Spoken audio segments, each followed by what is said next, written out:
Good morning to all. This is Srinivas Reddy from AP Today. Jaganmohan Reddy గారు ఏమాత్రం నిరుత్సాహపడాల్సినటువంటి పరిస్థితి లేదు. ఆంధ్రప్రదేశ్ రాష్ట్రంలో ఈ రోజున విచిత్రమైనటువంటి పరిస్థితులు నెలకొన్నాయి. ఏమిటంటే అవి ఎన్టీ రామారావు గతంలో పదవీచ్యుతుని చేసినప్పుడు ఆంధ్రప్రదేశ్ రాష్ట్ర ప్రజల్లో ఏ విధమైనటువంటి భావం ఉందో, ఏ విధమైనటువంటి సానుభూతి ఉందో, అదే రకమైనటువంటి సానుభూతి ఈ రోజున జగన్మోహన్ రెడ్డి గారి మీద శ్రీకాకుళం నుంచి చిత్తూరు వరకు ఉంది. దీనికి ఉదాహరణ నా స్నేహితులు చాలా మంది హైదరాబాద్ లో స్థిరపడినటువంటి స్నేహితులు హైదరాబాద్ నుంచి తరలి వచ్చి ఇక్కడికి వచ్చి ఆంధ్రప్రదేశ్కి వచ్చి ఓట్లు వేసినటువంటి పాచి పని చేసుకునే వాళ్ళు, చిన్న కూలి పనులు చేసుకునే వాళ్ళు, వాళ్ళందరూ కూడా వందల సంఖ్యలో ఆ ప్రాంతంలో అతను విచారించగా అందరం కూడా వైఎస్ఆర్ కాంగ్రెస్ పార్టీకి ఓటేశామయ్యా, ఏమి జరిగిందో అర్థం కావట్లేదు, మా ఓట్లన్నీ ఏమైపోయినాయో అర్థం కావట్లేదు అనే ఆందోళన వ్యక్తం చేశారు. కన్నీళ్ల పర్యంతరమయ్యారని చెప్పేసి చెప్పారు. అదేవిధంగా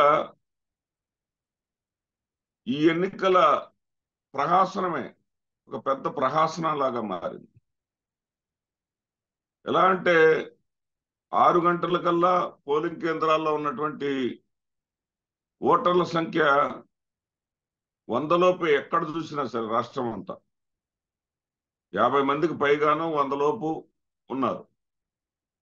వాళ్ళందరి యొక్క ఎన్నికల ప్రక్రియ పూర్తి కావడానికి 1 గంట, గంటన్నర సమయం మాత్రమే పడుతుంది. మరి తెల్లవారులు 3 గంటలు 4 గంటల వరకు ఎందుకు జరిగింది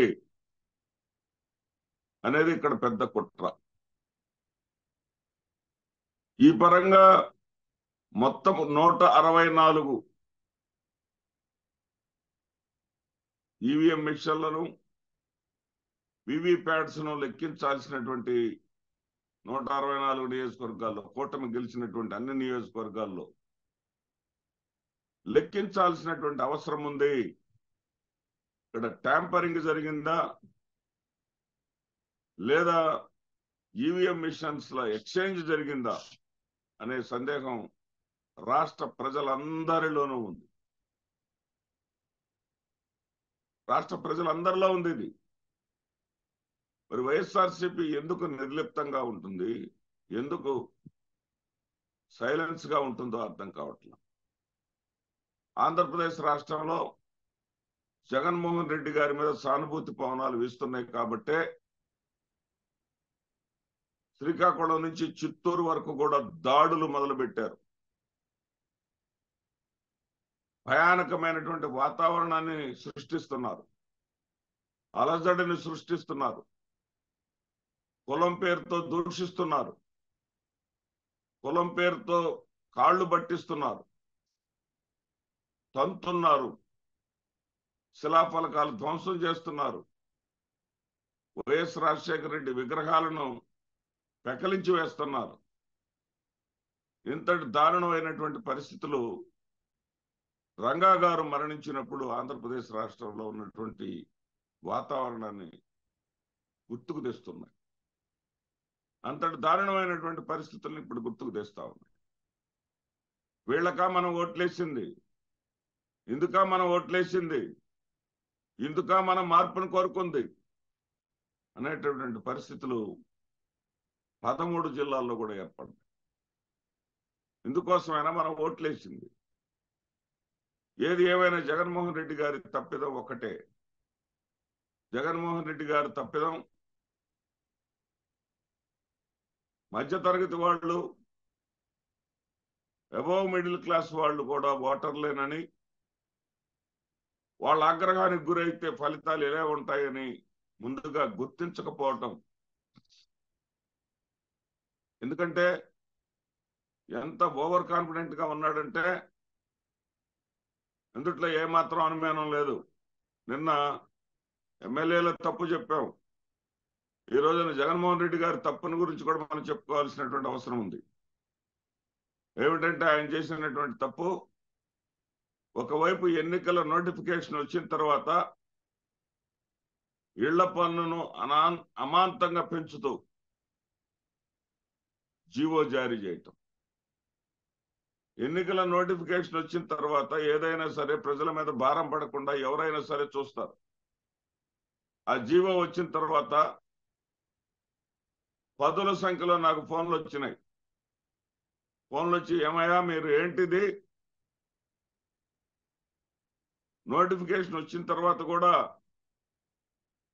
మరి ఇళ్ల పన్నును పంచుతూ మీరు ట్యాక్స్ను పెంచుతూ మీరు జీవో విడుదల చేస్తారా? అంటే మా ఓట్లు కాదనుకుంటున్నారా?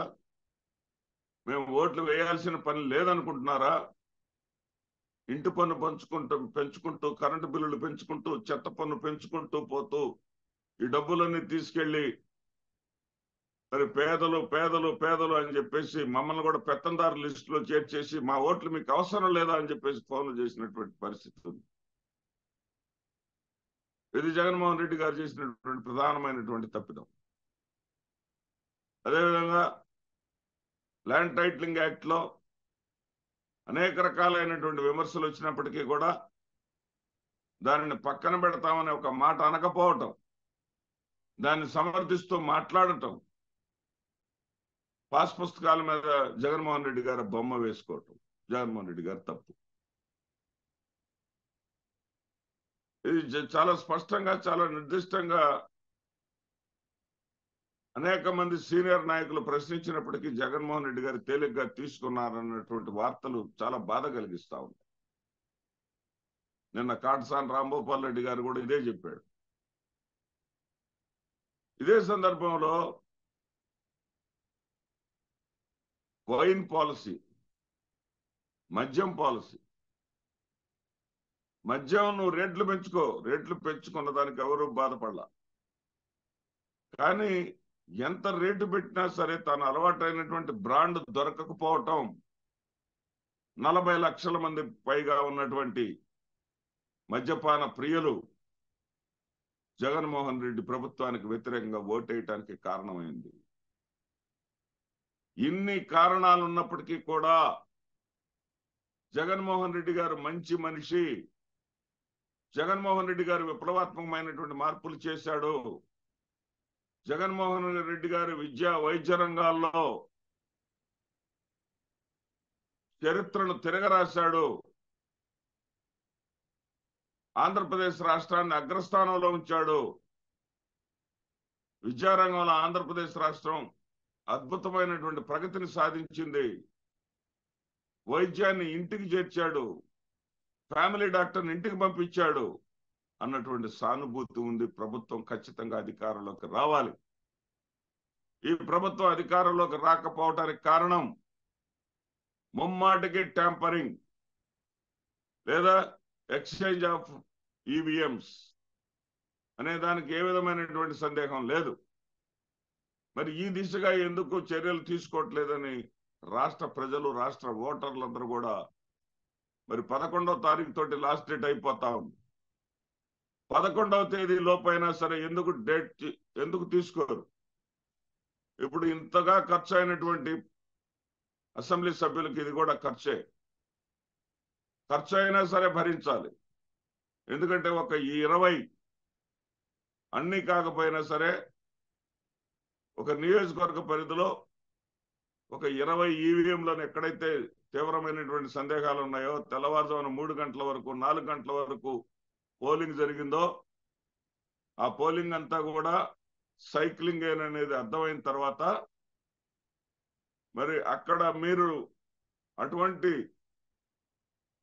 ఈవీఎంలను 20 సెలెక్ట్ చేసుకుని ఒక్కొక్క ఈవీఎంకి 47,000 రూపాయలు ఫీజు కట్టాలి. అంటే దాదాపు 10 లక్షల రూపాయల అభ్యర్థి ఖర్చు అవుతుంది. కానీ అయినటువంటి కోట్లాది ఖర్చు ముందు అది పెద్ద లెక్కలోది కాదు. ఆ ఖర్చు పెట్టాల్సిందే. దేశం మొత్తం కూడా ఉలిక్కిపడి ఆంధ్రప్రదేశ్ రాష్ట్రం వైపు చూడాల్సిందే. జగన్మోహన్ రెడ్డి గారు అన్నారు ఫలితాల తర్వాత ఆంధ్రప్రదేశ్ రాష్ట్రం వైపు దేశం మొత్తం చూస్తుందని. చూసింది. ఏం చూసింది? ఆంధ్రప్రదేశ్ రాష్ట్రం ఎన్నికల్లో ఘోరాతి ఘోరంగా జరిగినాయి, ఎన్నికలు ప్రహాసనంగా జరిగినాయి. కూటమి కట్టిన తర్వాత అక్షర క్రమంలో మొదటి స్థానంలో ఉన్నటువంటి ఆంధ్రప్రదేశ్ రాష్ట్రం మొదటి విడత ఎన్నికలు కాకుండా 4వ విడతకు నెట్టడంలోనే పెద్ద కుట్ర జరిగిపోయింది. 4వ విడత నెట్టిన దగ్గర నుంచి కూడా జగన్మోహన్ రెడ్డి గారిని అక్రమంగా అప్రజాస్వామికంగా ఏ విధంగా గద్దె దించాలి అని కుట్రలు పన్నుతూనే ఉన్నది కూటమి. ఆ కుట్రలు పన్నేటటువంటి క్రమంలోనే వాళ్ళు ఉన్నారు, ఆ పనుల్లోనే వాళ్ళు ఉన్నారు. జగన్మోహన్ రెడ్డి గారు నా ప్రజలు, నా సంక్షేమము, నా అభివృద్ధి అంటూ దానికి మాత్రమే అతి విశ్వాసంతో జగన్మోహన్ రెడ్డి గారు ఉన్నారు. వాళ్ళు చేసే కుట్రలు వాళ్ళు చేశారు. ఉదాహరణకి మధ్యప్రదేశ్ 29కి 29 స్థానాలు భారతీయ జనతా పార్టీ గెలుచుకుంది. ఆంధ్రప్రదేశ్ మరి ఎంత విచిత్రం, 4 ఎంపీ సీట్లు గెలవటం ఏంటి? 4 ఎంపీ సీట్లకు సరి సమానమైనటువంటి 4 28 ఎమ్మెల్యే సీట్లు కనపడకపోవటం ఏంటి? కనీసం ప్రతిపక్ష హోదా కూడా జగన్మోహన్ రెడ్డి గారికి రానివ్వకూడదు అనేటటువంటి కుట్ర కాదా ఇది? తిరుపతిలో 7కు 7 అసెంబ్లీ స్థానాలు ఓడిపోయిన తర్వాత తిరుపతి పార్లమెంటు స్థానాన్ని ఎలా గెలుస్తాడు గురుమూర్తి గారు? ఇదంతా కుట్ర కాదా? ఇదంతా గందరగోళం కాదా? దీని గురించి ప్రజలు ఆలోచించకూడదు. దీనిపైన ప్రజలు తర్జన భర్జనలు చేయకూడదు. దీనిపై ప్రజల్లో జగన్మోహన్ రెడ్డి గారి పట్ల సానుభూతి రాకూడదు అనే కదా శ్రీకాకుళం నుంచి చిత్తూరు వరకు దాడులు మొదలుపెట్టింది. ముందు మీరు బ్రతికేది చూసుకోండి. మీరు ఎవరైనా సరే జగన్మోహన్ రెడ్డి గారి పేరెత్తితే, జగన్మోహన్ రెడ్డి గారి గురించి ఆలోచనలు చేస్తే బ్రతకనివ్వం అనే విధంగా ఈ దాడులు మొదలైనవి.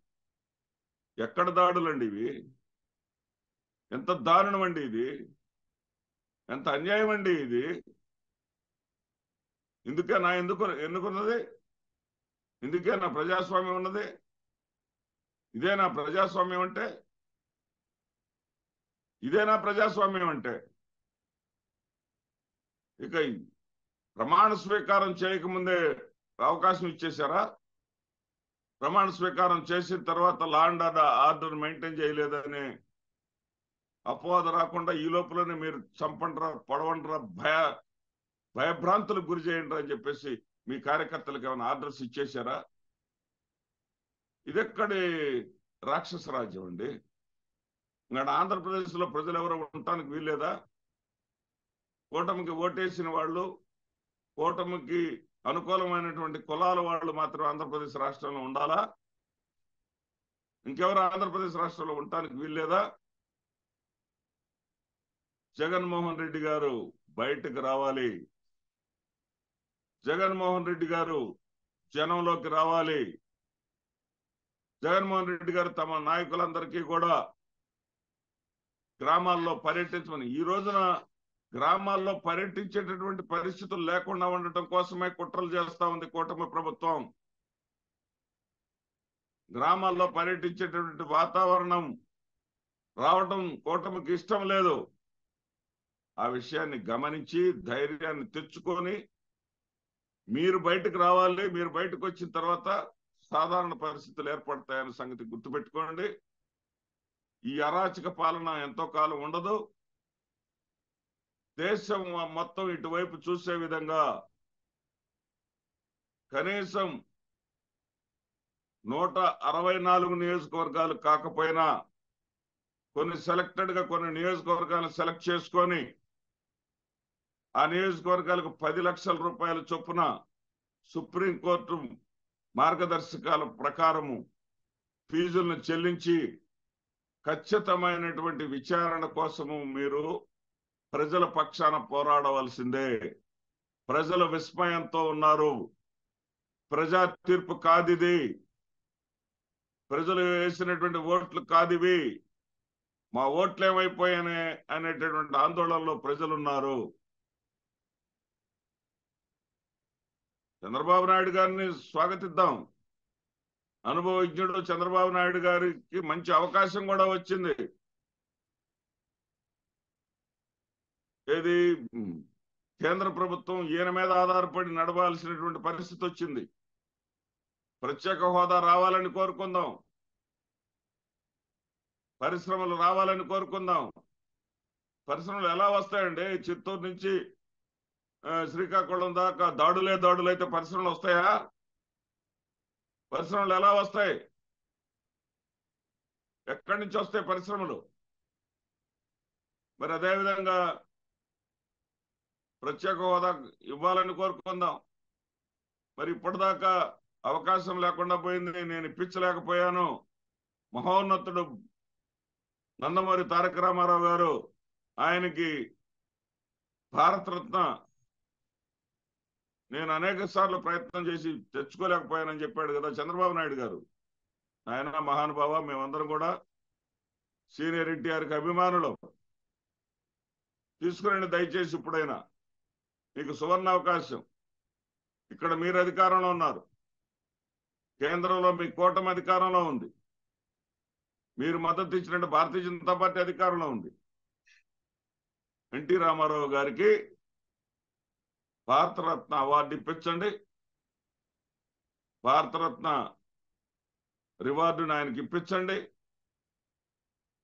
అదేవిధంగా ప్రత్యేక హోదాని తీసుకురండి. విశాఖ ప్రైవేటీకరణ జరగదు అని చెప్పేసి వాళ్ళ చేత చెప్పించండి. రైల్వే జోన్ పనులు ప్రారంభింపజేయండి. అన్ని రకాలుగా మీకు మద్దతుగా నిలుస్తాం. అన్నిటికన్నా ముఖ్యంగా ప్రజల మీద జరుగుతున్నటువంటి దాడులను ఆపండి. లా అండ్ ఆర్డర్ ని సక్రమంగా తమ విధులు నిర్వర్తించే విధంగా చేయండి. అన్యాయంగా అక్రమ కేసులు 307 పేరుతోటి అమాయకులైనటువంటి ప్రజల మీద ఈ 4-5 రోజుల్లో రాష్ట్రమంతా విచ్చలవిడిగా కేసులు నమోదు చేశారు పోలీసులు. వాటి మీద చర్యలు తీసుకోండి. అమాయకులైనటువంటి ప్రజల గౌరవాన్ని నిలపండి, ప్రజల నమ్మకాన్ని నిలపండి, ప్రజల్లో బ్రతకగలమనేటటువంటి విశ్వాసాన్ని పెంచండి. నమస్తే.